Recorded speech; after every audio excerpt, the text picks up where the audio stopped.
Hello, Matt. Oh, my dear Forrest, how are you, my friend? I'm good. It feels like, right, we spent so much time together during Comic-Con, and we Yeah. did so much work after it. It feels like it's been months since the last time we recorded together. Do you know that? Yes. Oh, we're bigger now. Oh, we We're just bigger. moved. Ooh. Yeah, it feels like ages. So I am so excited to see Little I Fun. miss your face. Have you had a lovely haircut? I've had a haircut. Looking sharp. I'm in winter mode, so I've got the old. It's not quite a onesie; it's a halvesy, Yeah.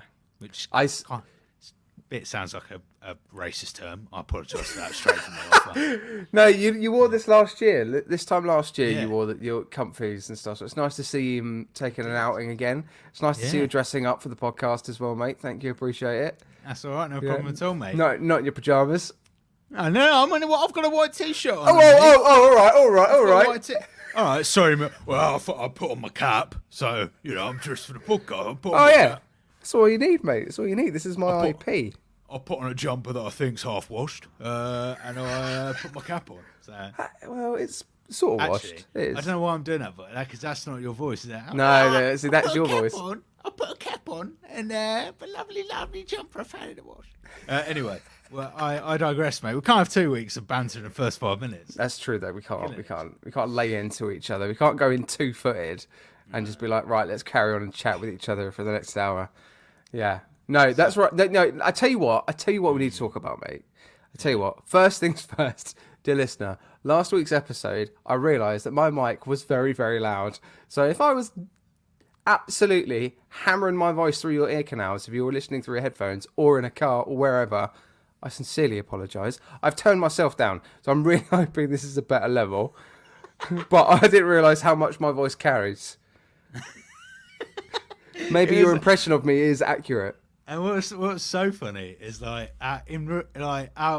when we're out day to day, right, in real life, it couldn't be more opposite. It could not be more opposite. Like, my voice is beams and is bassy, so it carries, and yours doesn't. Oh, hello. I feel like I've got a little like squeaky voice, and sometimes people go, "Sorry, what are you saying?" I'm like, "Oh, hello, where is that?" Like that. You know. Oh, would you like to be in my play? Oh, I've never heard you say that. So, Unbelievable. but yeah, no, 100%.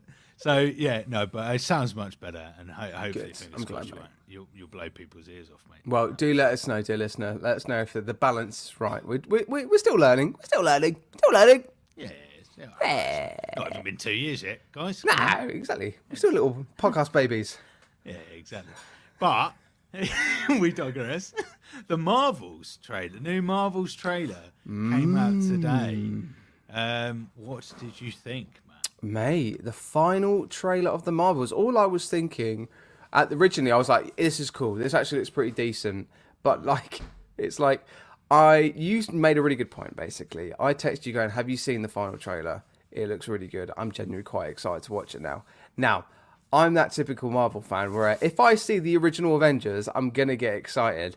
Now, you said that this is quite clearly a ploy to get everybody excited about this movie because no one has got a ticket yet to go and see it this week. It releases on the 10th, end of this week. We're going to be going seeing it on Friday, but I think this is actually watching it again. It looks like a desperate ploy to go. Well, do you remember this is an MCU project? So it is still sort of connected to Iron Man and Captain America, and Oh, guys, Robert Downey Jr. was in it. Guys, yeah, we had some really good people over the years, guys. Don't you know? Exactly. And it kind of links to like everything, a lot of rumours that we're hearing about RDJ coming back. I don't know if you've seen that in the last couple of weeks. There's been a lot of rumours about kind of like MCU execs are bringing a lot of nostalgia back. And I'm like, if you do that, it really cheapens it, and it really looks like a sign of desperation. Yeah. So I am slightly worried about that. I think on face value, the trailer's brilliant and it gets you intrigued. But actually, if you delve deeper, it kind of worries me more about the state of the film, that they're relying on what is happening in the kitchen, mate? Is Rach making some chocolate today? She's getting ice cream, I think. She's just getting an ice cream. She's getting a lovely ice cream. It's I'm getting like tin foil. I'm getting all sorts of music. Sorry, is it like an? What is that? There's a game in the. I'm not going to digress. Sorry, I'm coming back in. I nearly went straight into a moment of digressing. I went, no, we're trying to re-listen. We've got lots to talk about. The Marvels. Carry on. So yeah, I think it to a degree slightly makes me more nervous than I was before. Because I'm like, well, if you've got to rely on this, then maybe it's yeah. But also, because I've watched it, but I didn't where I watched it. Well, at work basically meant I couldn't watch it properly. But some people are saying, is there like an X-Men reference in there? Apparently. Well, okay. Well, or is it just because of the nature of this? Super... Well, we haven't covered Miss Marvel yet, but Miss Marvel is a mutant superhero, so technically an X-Men superhero, right? So that was revealed. The M word, mutant word, was put together for the first time in Miss Marvel at the end. Now, the ending, I think it's Nick Fury's voiceover. It says like, "Oh, here they come," or "They're here," or something like that. Now that's teasing, I would say, the X-Men coming through a multiversal portal. I just think there was a shot of a caped crusader of sorts crossing behind Monica Rambeau. I think we're getting a multiversal variant version of Maria Rambeau as Captain Marvel, like we did in Multiverse of Madness, just one of those. So Monica's mum will be in it, and I think that will be the... oh, look, they're coming, and it will just be variants.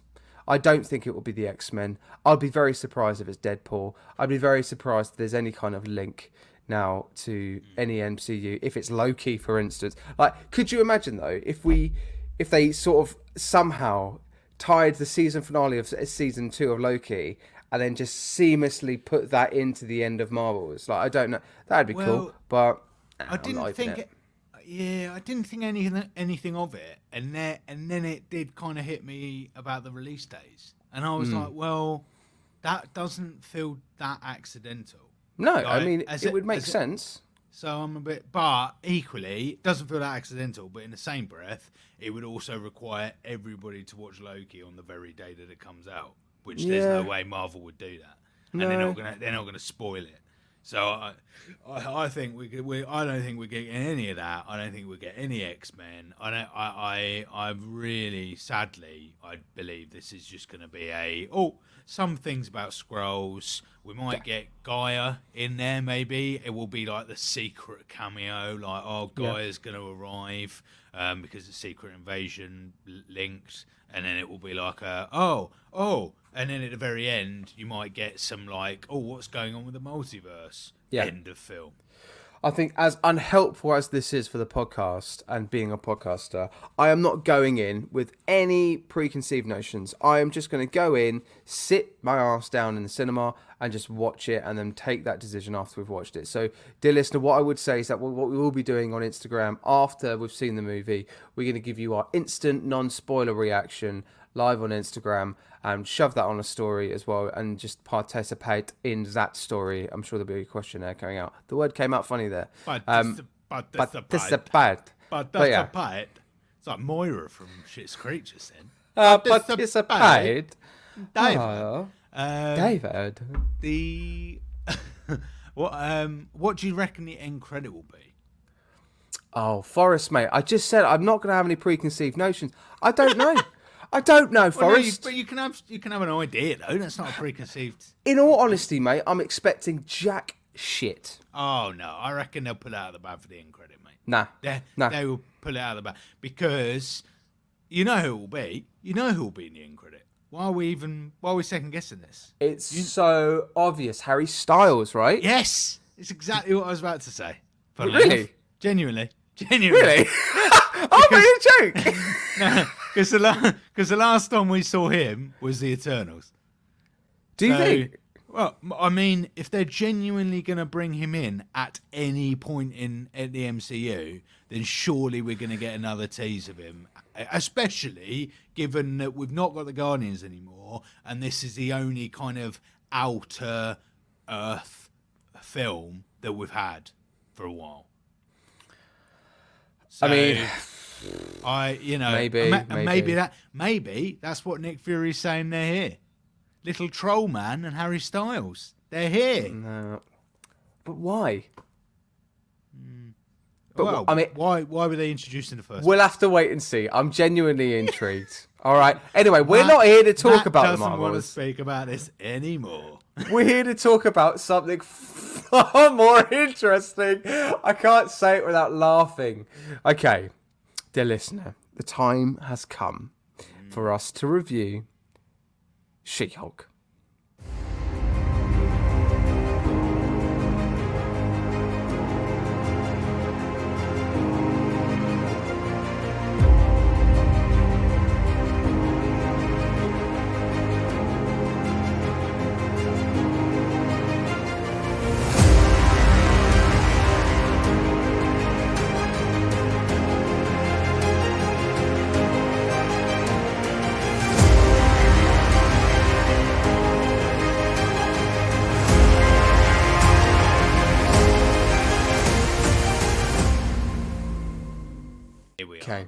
Here we are. Here we are, mate. This is it. You know, it cannot be worse than Eternals. It cannot be worse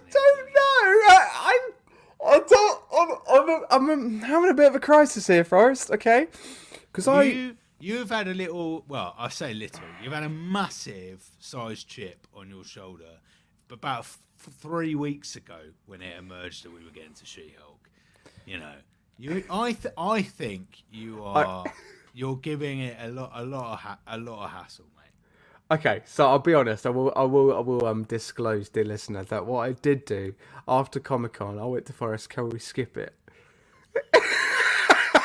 I went, can we just skip it and just not do it? Because we technically spoke about it a few months ago. Now, what we did do back in October, I say a few months ago, it was a year ago now, over a year ago, October 2022, which I think we're at the month it came out. I think it started coming out in sort of September, October time last year. We spoke about the season finale, the series finale of She-Hulk. Now, I've pulled out clips from that episode, and we're going to play back some of those clips today just to see if we still have the opinions of which we did a year ago today and since watching it. And this is now caught up within our marathon as well. So to be fair, I've just got to swallow the pill. I've got to swallow the She-Hulk pill and watch it and do this for the cause. And I did. And we've endured. I mean, I've endured. I don't know about you, mate, but in terms of this, we've looked at episode 1, 2, 3, and 4, and then we're going to look at 5, 6, 7, 8, and 9. Ooh, a lot of next episodes. Week. More episodes than I remembered, you know. When I saw the episode list, I was like, crikey, there is more in this. Almost too much. Maybe too much. I feel like 2 episodes would be too much for Matt. I might flip this table at some point. I don't know. We might do. I didn't quite realise how much Matt absolutely detested this. The first real time, because obviously we talked about it when it first came out, but we were talking about lots. So we were probably like phase 2 at that point.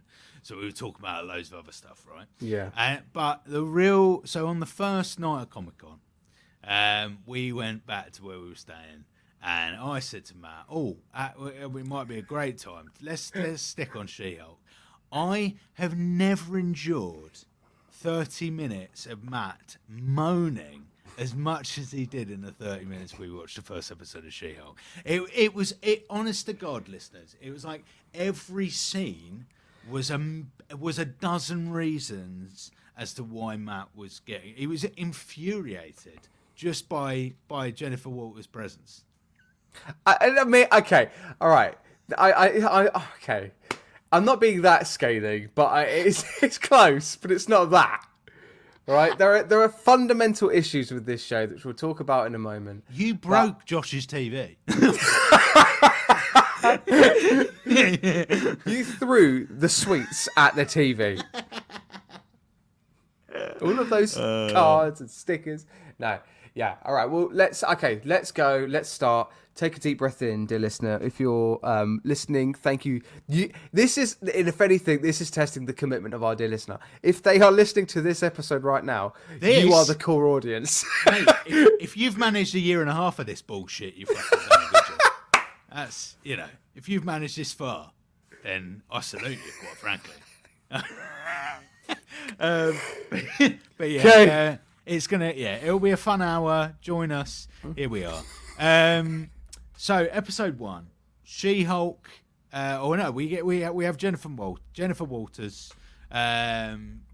She's in a car crash with Mark Ruffalo. With the Hulk. Obviously, blood moves from one body to the other, conveniently finds itself within Jennifer Walters' body. It's interesting, that, isn't it? It is a bit.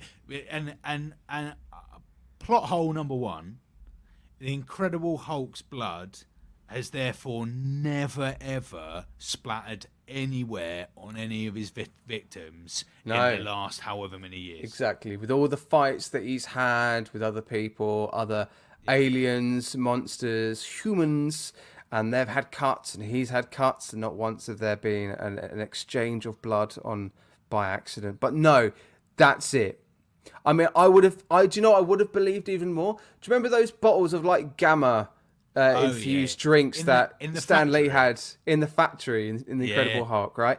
I would much rather Jennifer Walters drinking one of those and becoming She-Hulk via there than this bit of lazy writing. Already it was lazy. Already the choice of going, oh yeah, and then kind of just, he just has a little bit of drop that comes in, and just goes into, and she becomes a She-Hulk. There's other ways of doing it. Already a small insight into our watch of episode 1 with Matthew Jewson at Comic-Con, ladies and gents. That's just a bite-sized chunk of the fun. Okay. No, but I do that. I agree with. And then we get put into a whole world of Jennifer's like flashback. We go, the Hulk teaches her various different things. At one point, he puts her in like a chamber, and she has to she hulks out, and they meditate. There's lots of a whole montage, whole episode basically given to this kind of dialogue between herself and Hulk, and how to truly be Hulk. This, I think, and again, with the initial kind of setup for it, I think it had everything going for it to being a good episode. It is, for me, so far out the first 4 that we've watched, and this is a rewatch for us as well. It's still the best episode from my perspective. The first episode sets it up relatively well. It's not strong, but it's relatively well. I think there are issues there in terms of laser writing and all that kind of stuff. But I think the performances, the kind of use of direct address to audience. I remember you saying that you didn't like that. No. Previously, are you still of the opinion? Yeah, I absolutely hate it. All of that direct to audience, it just feel like just cringe. I think I said back then the only time I've ever seen, or any time I like it, is Deadpool. Anyone else who uses it, I don't know, any program, TV show, only other time I liked it is Deadpool, and I think that's because it's R-rated, and every time he turns around, he's like, it's quite funny. It's we'll play some clips from the She-Hulk finale episode back in October 22 in a moment, but I think this first episode of when she's discovering what she's becoming She-Hulk, she's working with the Hulk, he's kind of training her, like, look, your spandex, they're going to be your best friend. Those comical moments are nice. I think the relationship kind of banter that they both have together as cousins really works. There were kind of light moments. There was with the comedy, they then didn't kind of lean into the realization of what she actually has become. and the perception of other people around what a Hulk is as well.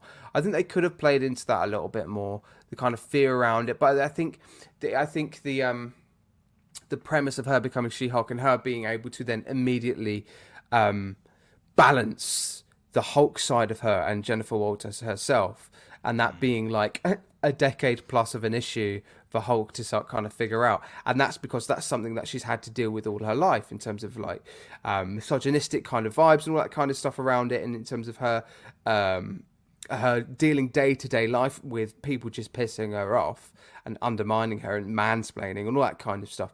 And I think that kind of then allows that character to sort of balance out. That's all fine. That's, again, you know, I think there's a huge kind of controversy over people being quite vocal about the fact that it's been too much of that in terms of setting males as the villains, as general males as a villain in what could be seen as a massively feminist-driven TV show. That's not the issue. That is actually, if anything, I think we spoke about it last year as well. If anything, that's actually the strongest point in terms of the script. What doesn't work is that the delivery of it isn't sincere. It's trivial. It's just painting that brush. It's not finding. We find little moments with certain characters and kind of understanding the why, but kind of just delving into it in a little bit further and seeing a little bit more character development from her as well. Why is she like that? What are the experiences that she has had in the past to get her to that point? Where can we find the agreement in her journey to be where she is at? I think that's where I was just like, the script isn't there. It just felt the writers just kind of went, let's do that. And it's all very surface. There was we'll skip ahead here, but like in terms of like episode 2, when she has the chat with Hulk about wanting to become Emil Blonsky's attorney, and he's like, oh yeah, no, that's fine, I don't mind. We made it up. He wrote me a haiku, and she's like, oh okay, oh nice. And just that bit of delivery was just so surface level. It looked like it felt like it was a scene that was written by a 16-year-old for their GCSE drama exam. It was honestly, it was awful. Yeah. And it kind of feels like it was that kind of moments. A lot of that trivial writing was coming through. There were moments of layered, good narrative detail kind of development with the character. But for the most part, across these 4 episodes, just surface level script, surface level. But it's a shame to see you sit on the fence about this, Matt. It's a shame. Yeah. Well, could you not have an opinion, please? That'd be really. You need to start having opinions, because that was just that whole preamble, and you can't really decide whether you like it or not. It's going to be really difficult to listen to. No, but that's not to say there weren't cool moments. There were cool moments. But I agree, and I think, but I would put in there, and apart, there's certain bits that I agree with about the Emil Blonsky conversation. I completely agree about the fact that actually there was nothing to be had there. It was very much like we're going to shove in this scene because we need a bit of fluff and a bit of filler in the episode. But I think I may have said this a year ago. I certainly said it to you outside of the podcast, that I think this really struggled with the fact that they went for a family series and not an R-rated series. Yeah, that's it. Yes. I think this should have been in the same vein as Echo. This should have been an R-rated. I think the themes would have been could have been dealt with a lot harder.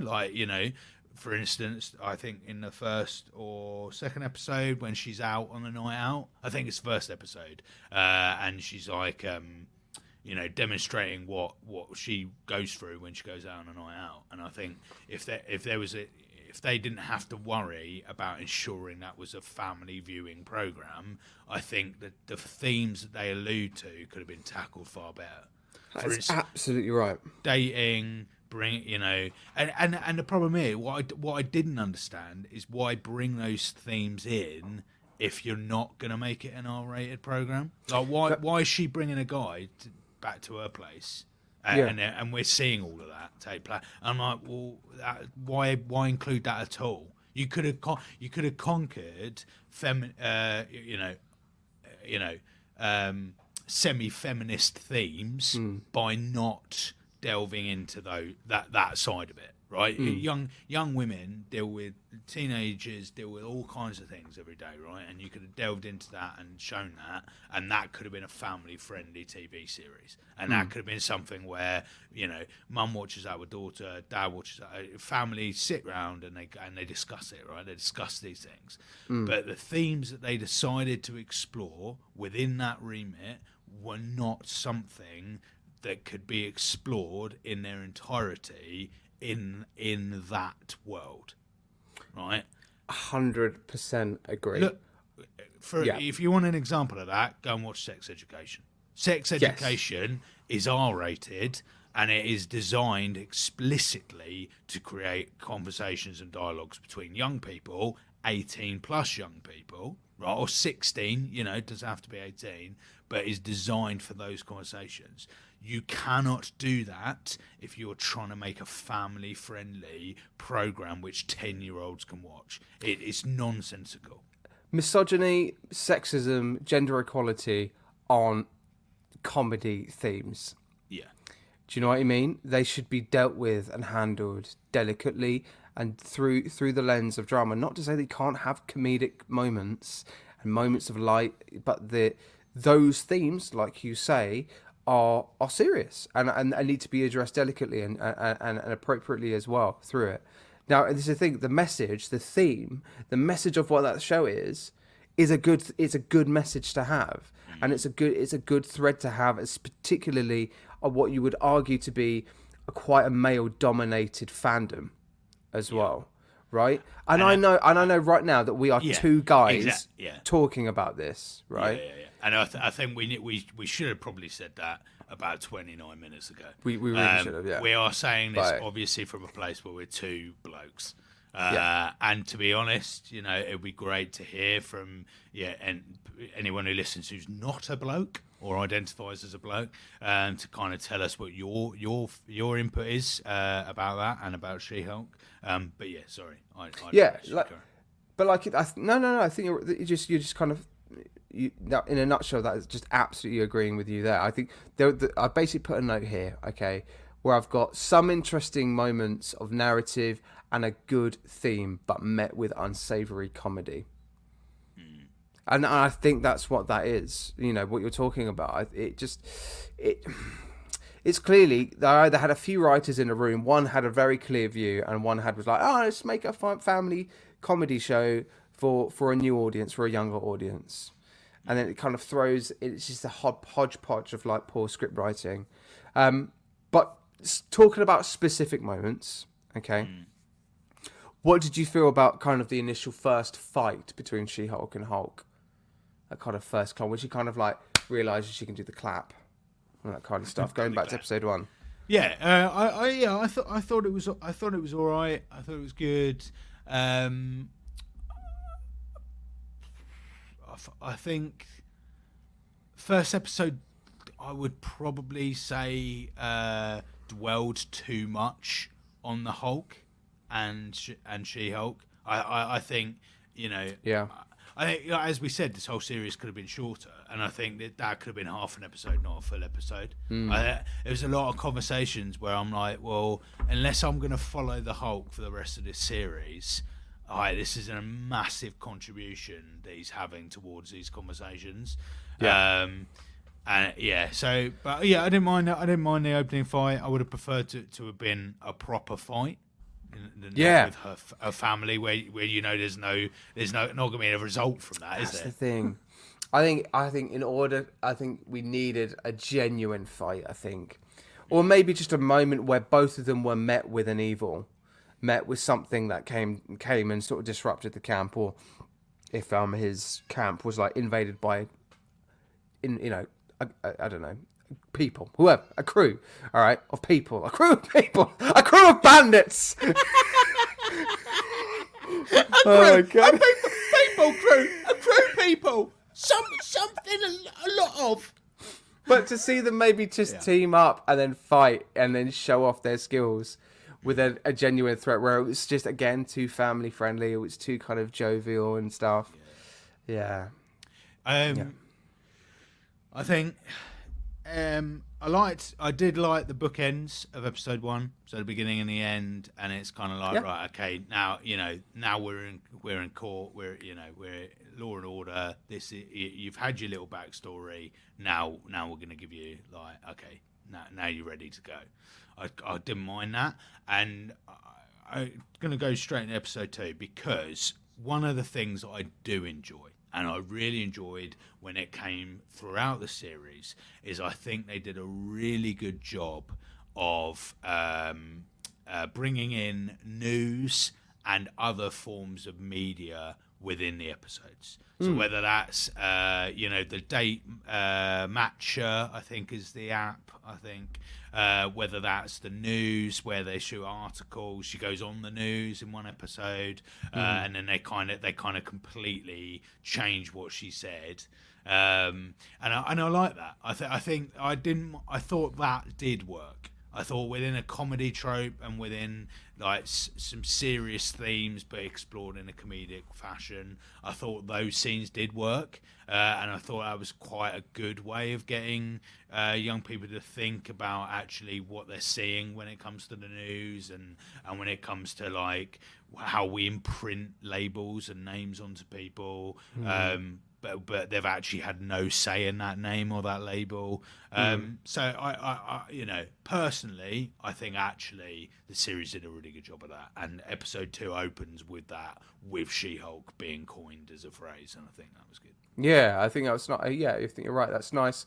When it got to, particularly with episode 2, and actually to be fair, most into the 3 and 4 as well, the kind of court hearings, the lawyerness, the attorneyness, the it felt like I was watching some sort of like I'm trying to compare it to something.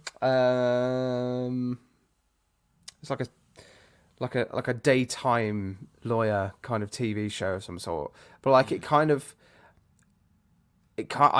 got lost on me a little bit. I think the court hearing with Emil Blonsky, with Wong turning up and stuff, and again the introduction of Wong very much was placed as a kind of like, oh, don't worry guys, if you're not enjoying it, don't worry, Wong's here. And the fact that they were self-aware of that, and you had Jennifer Walters saying that to sort of like, oh, Twitter's gonna love seeing Wong, everybody loves Wong, it's weird, blah blah blah. That was quite clearly done deliberately. Okay, and again, for better or worse, I still can't decide whether that's clever or not. I just feel like if anything, it just kind of it just disconnects you from everything as it's going in terms of narrative. But like the court hearings and all that kind of stuff, it just doesn't go that far in depth into what the court hearing is about. What are the strategies? What are the obstacles that they've got in the court hearings? What are they, who are they defending? Why is it difficult? Even the obstacles that they meet with Emil Blonsky actually doing a prison break, all that kind of stuff, it just happens. It's never investigated. The implications are never applied. There is no kind of stakes at all. It's just kind of, oh, this happens and this happens and this happens, and it's like, oh, well, I've got an obstacle. Okay, well, it's gonna be, oh, it's fixed now. Okay, all right, let's go into the next bit. It just wasn't. Nothing was fully explored or interrogated. It's felt very bitty. It's a very bitty series. It's like 50 plots, but no real concentration on any of them. And I felt, I do agree. I feel the court scenes. I didn't mind the nature of the court scene or how it was written, because I thought that actually that gives gave the episodes a bit of stability and a bit of like, okay, we're gonna have this wacky caricature shit going on elsewhere, but you're always going to be centered when you're in the courtroom to a certain degree. And it also centers Jennifer Walters, right? She's got this whole She-Hulk, all this madness in her life, but actually every time she goes in that courtroom, she's a professional woman in a professional environment. Yeah. And actually, to mock that or caricature that would actually do the opposite to the character that you're trying to say, which is, strong women can also have jobs and roles that, within that framework. So I didn't mind them, but I like loads of plots. Like, I didn't quite realise until this rewatch how small Titania's role was when it first came out. Like, everyone, I don't know, like, a lot of the marketing associated to the program really advertised Titania as a role. But when you really watch it back, she's in about 3 fucking scenes for most of it. Like, it's barely featured. In what episode? Which one? Most of them, you mean? Yeah, she's not. She comes in episode 1, right? You Yeah. first meet Titania in episode 1, I believe, and then she doesn't return till episode 4 properly. You talking about Tatiana Maslany? No. The character of Titania. Oh, you were talking about Jamelia, right? Sorry, yeah. Jesus Christ! Sorry, I immediately thought the main star is in there every episode, mate. yeah. No, couldn't get enough of her, mate. In it all the time. No. Titania. I immediately was like, have you watched it or not? I didn't know whether to go with you. I just Your face looked at me like I was dog shit on the floor then, mate. I was like, no. I am right, mate. She literally is featured like twice. You are absolutely right. You are right. Yeah, she does disappear. Yeah. It does kind of feel like that. She came in and she went, "Oh, so sorry. I've got this other thing that I need to do in between shoots." I was like, "Okay, well, we'll just write her out, guys. Yeah. We'll bring her back later." Let's bring in Blonsky in the meantime, and then Blonsky can come in and out, and she'll go to a meditation thing, and that. I mean, who knows? Yeah. So it's very weird, and again, it's like no writer seemed to be like, right, here's a cohesive thread throughout the series. Yeah. No, they just went, we've got to get the series out. Here's loads of ideas. Give it a go. Give it a shot. The writers, it feels like, with the reintroduction with reoccurring characters such as Matt Murdock, such as Emil Blonsky. We'll see Matt Murdock later in the next episode, and we'll talk about that when we get to it next week. But with Emil Blonsky, it just feels like, and it can't be the case because they're writers, right? They've got to do their research. But it genuinely feels like that the writing team did not watch The Incredible Hulk, did not know what Emil Blonsky was, and what his character was like, and what he went through as the character in Incredible Hulk, because it was such an incredible, massive, ridiculous massive, so big, colossal, gaping, humongous U-turn. I could not agree with it. The namaste calm vibe of Emil Blonsky needed explanation immediately, not by a line, not by like, "Oh, I've just written my wrongs, I'll write haikus now, don't worry, man, peace and love," all that kind of stuff. Okay, cool, great.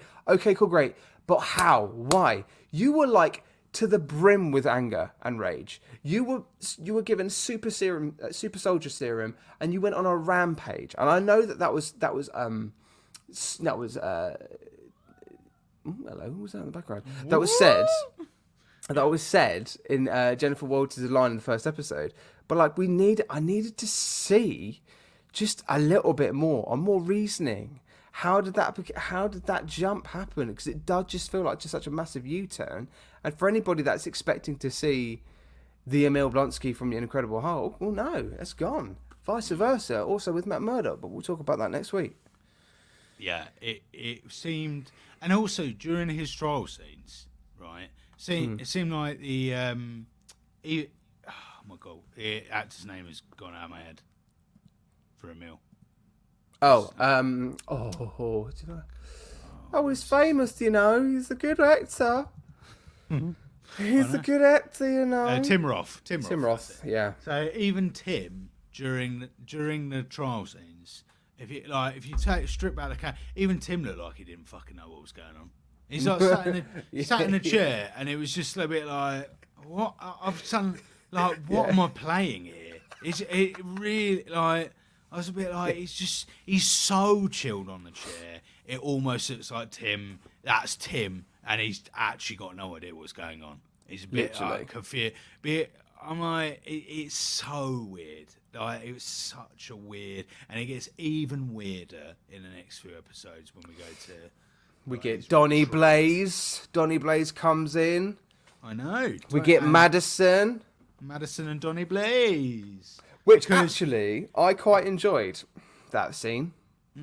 The circus entertaining scene with the scene. It's a whole episode worth of scenes. Well, the first beginning bit, when he does the show, and then Madison's there in the. Oh, hello, Peggy. We got a cat. No pegs. No pegs. Please don't do this again. We got a cat. Thank you. Oh, she's so down. That's all right. There we go.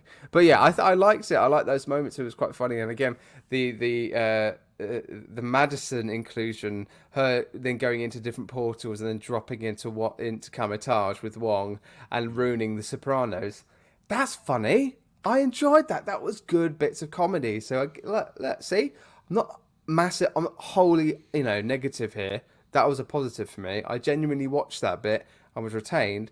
But anything beyond that point with the misuse of the magic from Donny Blaze and that whole episode going forward, then just kind of lost me a little bit. Yeah, it was just that kind of introduction I really enjoyed. But yeah, I love Pug as well. Pug was brilliant. What a character as well. Really funny, and as well nice to have kind of like his role kind of in it as well. Kind of just like to bring another little balance between kind of the characters. But yeah, but then they dick around with Wong again.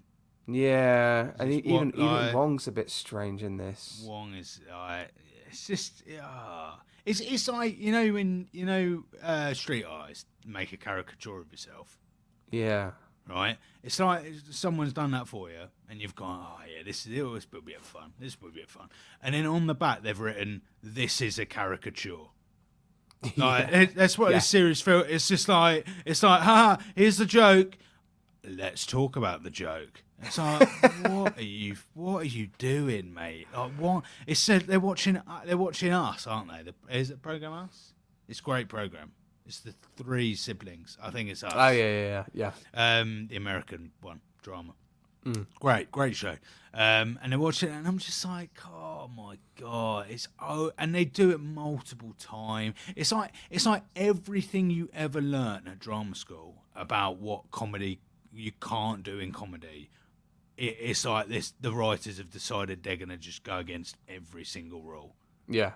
So rule of 3. No, fuck that. We'll do it 7 times and really hammer the joke. Mm-hmm. Like laughing at our own jokes, we'll do a bit of that as well. Like insult the audience, we'll do a bit of that. Peggy walking over the keyboard, we'll have a bit of that going on. Peggy. Oh, she put you on mute, or do you put yourself on mute there? Nope, she put me on mute. Honestly, mate. Unbelievable. But yeah, it's I don't know. Forrest. Hello, mate. After this advert break, was that your stomach? I don't know. Was it? What happened? Or your throat? Someone just went. Whoa. Forrest. After this advert break, do you want to hear a little clip? Yes, please, sir. Okay. Right. Okay. So. You laughed during the break, mate. How am I supposed to edit that? You went. Oh, that was like a second. That was enough time. You went. Here's the break. Right.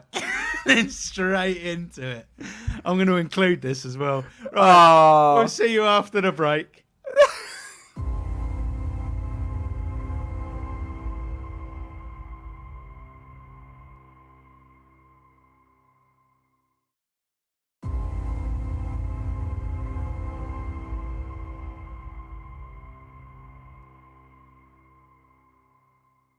There you go. I thought I did it really well. I thought I did that bit well. I thought it was seamless. You did do it all right, mate. And you made me look like an absolute mug. Do you want to see this clip? Well, I've got to see a clip. Can't wait. Oh no, it's an MP3. It was an MP4 a second ago. I've now made it MP3 so I can get it on StreamYard. We could have had an MP4. Oh, we could have actually. Oh, we could have actually. Oh, it doesn't matter. Anyway, next time. Anyway, right, let's listen to... We're going to play a clip now from the episode of She-Hulk's finale episodes that we reviewed a year ago. All right, and I'm just going to... This is a Forrest opinion first. There's a Forrest opinion, there's a me opinion as well. But I'm just going to play your Forrest opinion, all right, from what you said from October 2022, all right? And then you're just going to tell me whether you agree with it, and we'll talk about it after we've listened to it. Look at that. A little feature. That little thing. We've just added a little thing in the See, dear listener, it's not boring, is it? It's not. If you have to convince yourself of that, and the listeners, It's not, is it? That is the most atrocious beg I have ever seen you. It's not boring, is it? Is it, guys? It's not boring, is it? This is a good episode, isn't it? It is good. It is worth doing, isn't it? Tell me that it's a good episode, please. I just want you to enjoy this episode. And I don't want to see like a grumpy guy. I'm not grumpy.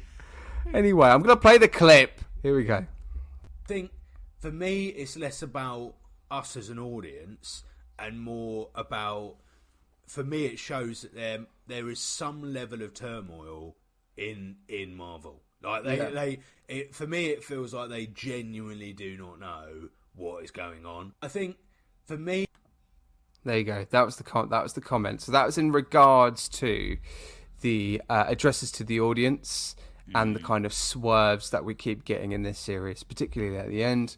But yeah, the address about Marvel. What do you think, mate?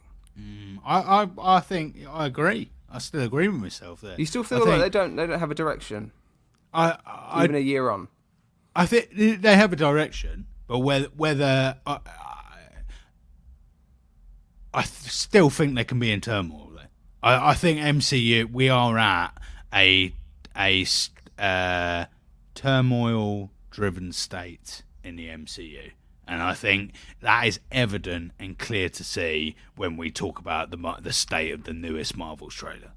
Mm-hmm. That just about sums up that MCU have very little confidence in what they're offering and pumping out there. And I think this did start all the way back at She-Hulk. The fact, we'll go on about it next week when we talk about the last episode. But, okay, in the same vein, I will say that apparently if in the comics, that last episode does happen in the comics, or it kind of a version of it happens, and it happens better. So actually, is it in turmoil, or is it just didn't work well on screen? But I do think, even from She-Hulk, as soon as the Infinity Saga finished, I think Marvel were a little bit like, shit, we don't really know where to go from here. The way the multiverse was handled initially was a bit. It darted too. We went too quickly into it. Phase one, we have gone through phase, and very slowly, we got to Endgame. And it was a very centered story, focused. We had Thanos from really, really early on, embedded really, really early on. And now we've gone, right, fucking whole multiverse all over the place. We've got Loki, we've got Captain Marvel over here. We still don't know what's going on with Nick Fury. We've got Harry Styles and a troll somewhere. We've got the Eternals are split up all over the shop. It's too much, and it's turmoil. Yeah, I mean, I like to think that they've got a little bit more of a direction now going forward with their plans. The strike's over. The projects with Deadpool 3, Secret Wars, Kang Dynasty, but there are we've already spoken about this, but there are issues. There are things going down with multiple individuals and projects. Now, there was this article from Variety as well that dropped over this last week about is everybody leaving the MCU? Is the MCU in turmoil? And there is something to say, and I think you're right to think that.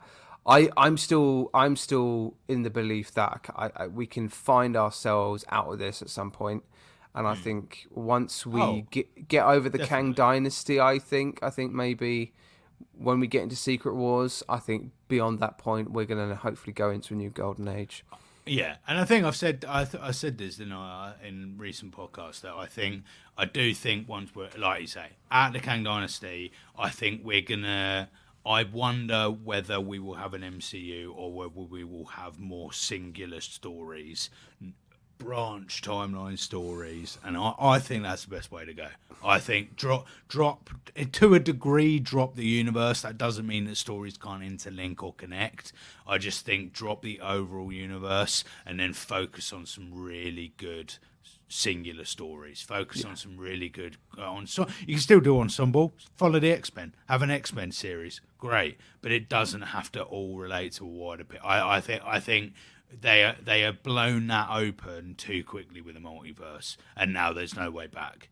And I think I wouldn't have brought in the multiverse as soon as they did. I think they should have done another phase like the Infinite, or another set of phases like the Infinity Saga. Should have had a more concentrated story, and then had the multiverse to finish it all off. And then maybe in 20 years' time we'll get picked up again. But I think, especially with DC coming around the corner with James Gunn, I think they're going to be a lot more centered and a lot more kind of focused. And I think that's what it needs. Yeah, nice. Let's go for another clip, shall we? So this is a clip from the perspective of particularly Jennifer Walters. I think Jennifer Walters in particularly depiction of She-Hulk. I think this is a my comment. Here we go. So for me, I think there's some really, really great performances. I do genuinely think that Jennifer Walters is perfect casting for She-Hulk. She brings a wonderful comedy edge to it. I really enjoyed the breaking of the fourth wall to a certain extent. So for me, I think there's some really, really great performances. I do genuinely think that Jennifer Walters is perfect casting for She-Hulk. Oh, that was literally a repeat. That literally just repeated itself. Wow. I like how seamless that was. And we just kind of went straight through. Mate, you should take a leaf out of the StreamYard editing there, mate. So much so that we could have listened to that 5 times and would have been like, oh, I think we've heard this bit. Yeah. I can now repeat it word for word. I think we listened to it. Yeah. I think I've got it. Yeah. I got it. Okay, so interesting, isn't it? Because I sound so much more chirpier a year ago about this series. I really enjoyed it. Actually, I thought Jennifer Walters was fantastic, and I really liked that when she addresses the camera. I thought that was really good. Apart from a couple of moments where I disagree with it slightly, but I don't mind at the time. And we're only on phase 4, and I'm really excited about the Don't Be a Hero podcast. A year later, well, it's just terrible. It's just terrible. And please like this podcast. You are enjoying this podcast because I hate it. The difference. Oh, mate. Wow. I sound like a really eager, I want to please you, puppy. Kind of like, I'm so thrilled to be here. And honestly, it feels like She-Hulk's just worn me down a little bit. It's worn me down. You've gone. I don't know what you've turned into, but you certainly were Doug from Secret Life of Pets about a year ago. Jesus Christ. Do I still agree with that comment? Yes, I think I do. I think I still think Tatiana Maslany is a fantastic actress. I think her performances, not only just in She-Hulk, but in terms of everything else that she's done in the past. I was a massive fan of Orphan Black when it came out as well, and thought she was absolutely incredible. So I do think she's great. However, I think she's fell full of a horrendous script, and she's done what she's done what she could with it. I'm really interested. I don't even know what the news is in terms of what her experience is with this show, whether she actually enjoyed it or not. I would be interested to know that. But I think there are good performances. I did just saying Pug. I thought Pug was great. For these first 4 episodes, I think the moments with Emil Blonsky is good. But honestly, that really is it for me. I agree with it, but I don't feel as overly positive as I sounded a year ago. Just about anything. Just about life.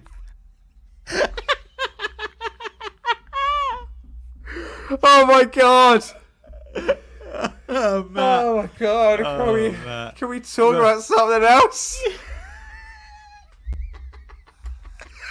Oh well, on that delightful note, mate. Do a crisp rating quickly. Just do your initial crisp.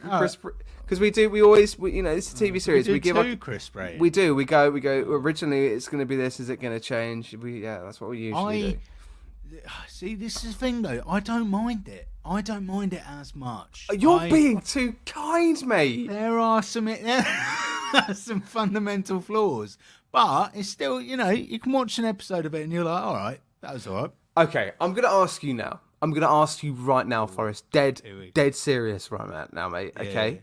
Yeah. Would you rather sit and watch She-Hulk from beginning to end as a whole series or watch The Eternals again? Oh, I watch She-Hulk every day for 365 days See, of the year. I don't know now. I was with you a year ago. I don't know now. No, She-Hulk is so much better than Eternals. I cannot sit through Eternals as much as I would be able to sit through She-Hulk. But There's some pleasant bits in She-Hulk. But at least there was slightly better script in Eternals. Was there? Oh, Slightly. I'm flying through the sky. There's a panda in the world. Okay, Oh. all right. Find me the transcript of that in the Eternals so I can see that line. I'm flying through the sky. Oh, I'm flying through the sky. Although that is going to be in Superman Legacy, apparently. He opens it by singing, "I'm flying through the sky." I don't know. No, She-Hulk, 100%. I'd easily watch She-Hulk. And I think crisp rating, I would probably go for. I would go. Oh, don't you dare, Peggy! Don't you dare think about walking on that! Don't you dare! She's thinking about it. She's thinking she's gonna go. Stop it! Off. There you go. Good girl. Sorry about that. You had a whole minute there. I think it would be it's gonna be some like a bag of roasted peanuts, but in it they've like burnt a lot of the peanuts, so you get like some really like or popcorn, and you've just got loads of kernels. So it's like the opportunity for greatness was there, and it tastes all right, but it's just not, throughout it's not great. Right. Okay. And that sounds like a worse rating than Eternals. Like in terms of the crisps. Yeah, but anyway, okay, I'll go for mine. Okay, so mine would be like a weird kind of space-like crisp, like Space Invaders.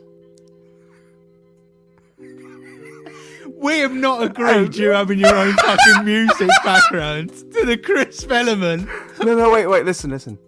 And then you'd go to open up the packet of Space Invaders. You'd put your hand in, you'd see the Space Invader, and you'd open your mouth and just sort of gently just open the tongue, and it's like put it put it on the tongue. Oh, it's not the flavour I was hoping. What flavour is it? Oh, it's cheese and onion. I was hoping for salt and vinegar.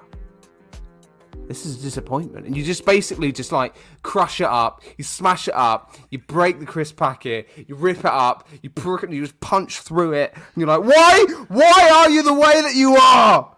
And then you kind of like hoover it up, take a deep breath, and hope that next week is going to be better. That's my rating.